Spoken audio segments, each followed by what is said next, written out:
প্রায় 2 শতাব্দীর সাক্ষী এক কচ্ছপ জোনাথন 194 বছর বয়সে গিনেস ওয়ার্ল্ড রেকর্ডসে আইকন সম্মান পেল।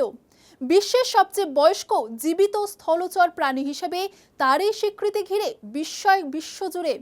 কিভাবে সম্ভব এমন দীর্ঘ জীবন, উঠছে সেই প্রশ্নও।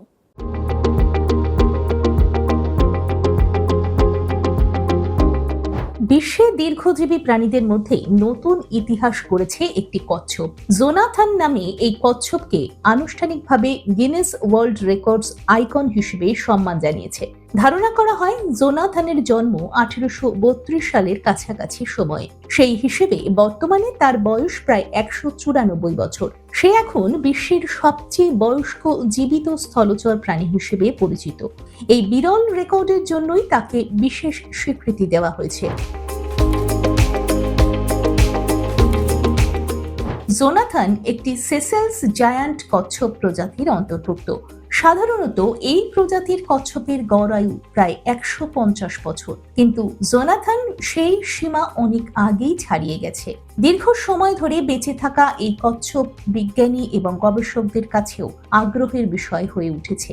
জোনাথন বর্তমানে দক্ষিণ আটলান্টিক মহাসাগরের সেন্ট হেলেনা দ্বীপে বসবাস করছে। দীর্ঘ জীবনের মধ্যে সে বহু ঐতিহাসিক ঘটনা অতিক্রম করেছে। ব্রিটিশ সাম্রাজ্যের সময় থেকে শুরু করে আধুনিক যুগ, সবই তার জীবনের অংশ। তার স্বাস্থ্য নিয়েও নিয়মিত নজর রাখা হয়। বয়স বেশি হলেও এখনো সে সক্রিয়ভাবে চলাফেরা করে এবং খাবার গ্রহণ করে। তার খাদ্য তালিকায় থাকে শাকসবজি, ফল এবং বিশেষ পুষ্টিকর খাবার। বিশেষজ্ঞদের মতে জোনাথনের দীর্ঘায়ুর পেছনে রয়েছে তার শান্ত জীবনযাপন, নিয়ন্ত্রিত খাদ্যাভ্যাস এবং নিরাপদ পরিবেশ।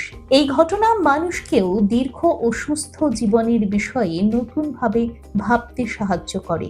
সব মিলিয়ে জোনাথন শুধু একটি প্রাণী নয়, বরং সময়ের এক জীবন্ত সাক্ষী।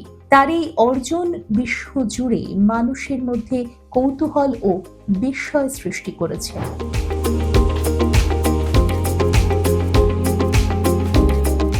দেখুন এই সময়ের তথ্য ও চিত্র প্রতিদিন রাত 9টায় ও সকাল 8টায় শুধুমাত্র চ্যানেল 1-এ।